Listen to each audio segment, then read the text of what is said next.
மக்களே வணக்கம். ஒவ்வொரு தனி மனிதனுக்கும் அவனுடைய உடல் மற்றும் மன ஆரோக்கியம் என்பது மிக மிக அத்தியாவசியமான ஒன்று. அப்படி இருக்கிற போது குடும்பங்கள்ல சிறப்பா குடும்பத்தில் இருக்க ஒவ்வொரு நபர்களுக்கும் அக்கறை எடுத்துக்கொள்ளுகிற ஆள் யார் என்று பார்த்தால் தாய்மார்கள் தான், பெண்மணிகள் தான். அப்படிப்பட்ட அந்த அக்கறை எடுத்துக்கொள்ளுகிற நபர்களை, பெண்மணிகளை அழைத்து அவர்களுக்கு ஆரோக்கியம் அறிவோம் என்ற ஒரு நிகழ்வை கொடுக்க இருக்கிறோம். அந்த நிகழ்வு அவங்க எப்படி ஒவ்வொரு நாளும் ஆரோக்கியமாக இருக்கலாம், அடுத்தவங்களை எப்படி ஆரோக்கியமா வச்சுக்கலாம் என்பதை குறித்து தெரிந்து கொள்ளுகிற ஒரு காரணம். இதை நமக்கு நடத்தி கொடுக்க கோவையிலிருந்து இயற்கை நல ஆலோசகர், பாத அழுத்த சிகிச்சையாளர் தெரசா அவர்கள் வந்திருக்கிறாங்க. அவர்கள் சொல்வதை கேட்டு பல விஷயங்களை கற்றுக்கொண்டு நம்ம வாழ்க்கையில பயனடைவோம். நன்றி. ஆரோக்கியம் அறிவோம். நாம் சந்திக்கிற பல்வேறு பெண்களினுடைய பிரச்சனைகள், குறிப்பா 40 வயதுக்கு மேற்பட்ட பெண்களினுடைய பிரச்சனைகள் வலிகள் சார்ந்ததா தான் இருக்கு.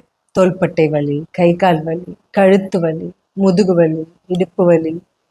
இதுக்கெல்லாம் காரணம் அவங்க செலுத்துற அதீத உழைப்பு. சரியான நேரத்துக்கு, பசித்த நேரத்துக்கு அவங்க சாப்பிட்றதில்ல, தேவையான ஓய்வு அவங்க எடுக்கிறது இல்லை, இரவு நேரத்துல அவங்க தூங்குறது இல்லை, ரொம்ப நேரம் கழிச்சு 10 மணிக்கு மேல கூட அவங்க உணவு சாப்பிட்றாங்க, இரவு உணவை. அவங்களுக்கு பிரச்சனைன்னு வந்தா அவங்க உடனே சரி செய்து கொள்ளணுங்கிறதுக்காக வலி மாத்திரைகள் தான் எடுத்துக்கிறாங்க. அது சரி செய்யறதுக்கான சரியான எளிய இயற்கை மருத்துவ முறைகள் இருந்தாலும் அவங்க அதை எடுத்துக்கிறது இல்லை. அவங்களுக்கு நிறைய முதிரைகள் இருக்கு. உடல் நலம் பேணுறதுக்காக இருக்கலாம், இல்ல மனநலத்துக்கான கமல முதிரை ஆகட்டும், வாயு முதிரை ஆகட்டும், நீர் முதிரை ஆகட்டும். இதெல்லாம் அவங்க செய்து கொள்ளும் போது அவங்களுடைய மனநலமும் நல்லா இருக்கும். இதையெல்லாம் பயிற்சி செய்ய முடியும் அவங்கனால. நம்ம குடும்ப நபர்களும் அவங்க சரியா இருக்காங்களா, அவங்க சந்தோஷமா இருக்காங்களா, அவங்க ஆரோக்கியமா இருக்காங்களா, சரியான நேரத்துக்கு சாப்பிட்றாங்களா அப்படின்னு பார்க்க வேண்டியிருக்கு. அந்த அன்பும் சரியான உடற்பயிற்சியும் சரியான உணவு முறையும் அமைந்தாலே அவங்க ஆரோக்கியமா இருப்பாங்க. அதுல அவங்களோட பொறுப்பு இருக்கு, குடும்பத்தினரோட பொறுப்பு இருக்கு. ஒருவேளை அவங்களுக்கு ஏதாவது உடல்நல குறைவு வந்துட்டா அவங்க மட்டும் பாதிக்கப்படுறதில்லை, ஒட்டுமொத்த குடும்பமும் பாதிக்கப்படுது. அவங்களுக்கு இப்ப நிறைய வலி மாத்திரைகள் சாப்பிட்றதுனால பல பெண்கள் கல்லீரல் பிரச்சனை ஆகட்டும், சிறுநீரக பிரச்சனை, அது இல்லாம அவங்களோட கர்ப்பப்பை பிரச்சனைகள் எல்லாம் சந்திக்கிறாங்க. அப்படிப்பட்ட பிரச்சனை வந்ததுக்கு அப்புறம் அவங்களுடைய அறுவை சிகிச்சைக்காக பல லட்சம் கூட செலவு செய்ய தயாரா இருக்கிற குடும்பத்தினர் அவங்க சின்ன சின்ன வழிகளை சொல்லும் போதே அவங்களுக்கான அக்கறையும் அன்பும் சரியான ஓய்வும் எடுத்துக்கிறதுக்கான சூழலையும் உருவாக்கி கொடுத்தோம்னா அவங்க என்னைக்கும் ஆரோக்கியமா இருப்பாங்க, அன்பானவர்களா இருப்பாங்க, வலிமையானவர்களா இருப்பாங்க. அவங்களுடைய நலம் காப்பது நம்முடைய கடமையும் கூட. நன்றி.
அனைவருக்கும் வணக்கம். இன்னைக்கு நாங்கள் எங்கள் பங்குல வந்து ஆரோக்கியம் அறிவோம் அப்படிங்கிற ஒரு நிகழ்வு நடந்தது.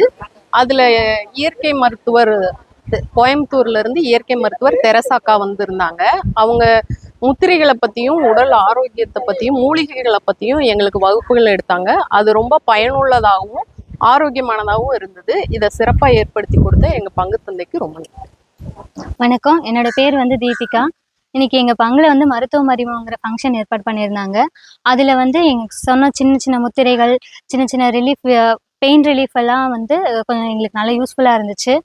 நான் வந்து ஒர்க்கிங் உமன், வேலைக்கு போயிட்டு குழந்தைங்களையும் பார்த்துட்டு வீட்லேயும் வேலை செய்கிறது வந்து ரொம்ப அதனால் ஏற்படுற வலிகள், அதில் வந்து நம்மளை அந்த ரிலீஃப் பண்ணிக்கிறதுக்கு சொன்ன சின்ன சின்ன முத்திரைகள், அப்புறம் அது எல்லாமே நல்லா இருந்துச்சு. குழந்தைங்களுக்கும் சில காய்ச்சல் வந்தால் அதையும் எப்படி க்யூர் பண்ணுறது அப்படிங்கிறது சொல்லி கொடுத்தாங்க. அதுவும் நல்லா இருந்துச்சு. இன்னைக்கு செஷன் எங்களுக்கு ரொம்ப யூஸ்ஃபுல்லாக இருந்துச்சு.